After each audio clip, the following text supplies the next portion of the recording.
X സമം 1/2 Y സമം 1/3 ആയാൽ എക്സ് കൂട്ടണം വൈ ഹരിക്കണം എക്സ് ഗുണിക്കണം വൈ എത്ര? സോ സൊല്യൂഷൻ ചെയ്യുമ്പോൾ നമുക്ക് എക്സ് 1/2 തന്നിട്ടുണ്ട്, വൈ എന്ന് പറഞ്ഞാൽ 1/3 തന്നിട്ടുണ്ട്. നമ്മളോട് കാണാൻ പറഞ്ഞത് x plus y by x into y ആണ്. സോ വാല്യൂസ് നമുക്ക് ആഡ് ചെയ്യുമ്പോൾ 1/2 പ്ലസ് 1/3 ഹരിക്കണം 1/2 ഇൻറ്റു 1/3 അതാണ് നമ്മളത് കാൽക്കുലേറ്റ് ചെയ്യുമ്പോൾ 3/6 പ്ലസ് 2/6 ഡിവൈഡഡ് ബൈ 1/6 ആണ് നമുക്ക് ആൻസർ കിട്ടുക. ഇതിന് നമുക്ക് ഭിന്നസംഖ്യകൾ ഹരിക്കുകയാണെങ്കിൽ നമുക്ക് തിരിച്ചിട്ട് ഗുണിക്കാൻ പറ്റും. അങ്ങനെയാകുമ്പോൾ നമുക്ക് എങ്ങനെ എഴുതാം? മുകളിലത്തെ രണ്ടും ആഡ് ചെയ്യുമ്പോൾ 5/6 എന്ന് കിട്ടും. താഴെ തിരിച്ചിട്ട് ഗുണിക്കുമ്പോൾ 6/1 എന്ന് കിട്ടും. 6ഉം 6ഉം ക്യാൻസൽ ചെയ്തു. ഉത്തരം 5.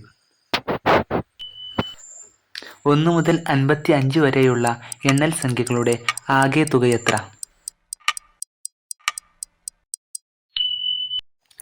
അതായത് 1 മുതൽ 55 വരെയാണ് കാണാൻ പറഞ്ഞത്. ഇങ്ങനെയുള്ള തുടർച്ചയായ സംഖ്യകളുടെ തുക കാണാൻ n ഇൻറ്റു n പ്ലസ് 1/2 എന്നുള്ള ഇക്വേഷൻ നമുക്ക് ഉപയോഗിക്കാം. അങ്ങനെ ഉപയോഗിക്കുമ്പോൾ നമുക്ക് n എന്ന് പറഞ്ഞാൽ 55, n പ്ലസ് 1 പറഞ്ഞാൽ 56. So 55 into 56 divided by 2. അങ്ങനെ ആൻസർ ചെയ്യുമ്പോൾ നമുക്ക് 56നെ 2 കൊണ്ട് ഡിവൈഡ് ചെയ്താൽ 28 കിട്ടും. 55 ഇൻറ്റു 28 ആണ് നമുക്ക് 1540 കിട്ടും.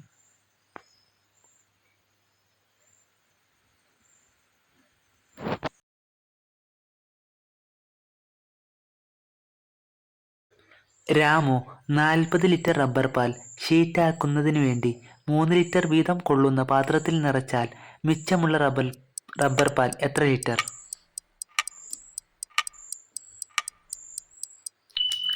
വളരെ ഈസി ആയിട്ടുള്ള ക്വസ്റ്റ്യനാണ്. 40 ലിറ്ററാണ് ടോട്ടൽ റബ്ബർ ഉള്ളത്. 3 ലിറ്ററുള്ള കുപ്പിയിലാക്കണമെങ്കിൽ 40/3 13 കുപ്പി കിട്ടും. ശിഷ്ടം വരുന്നത് 1 ആണ്. ഒരു എണ്ണൽ സംഖ്യ അതിൻ്റെ വ്യുൽക്രമത്തിൻ്റെ 9 മടങ്ങാണ് എങ്കിൽ ആ സംഖ്യ ഏത്?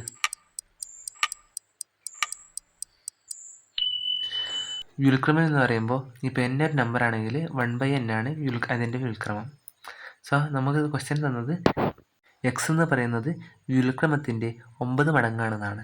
അതായത് x equal to 9 into 1/x.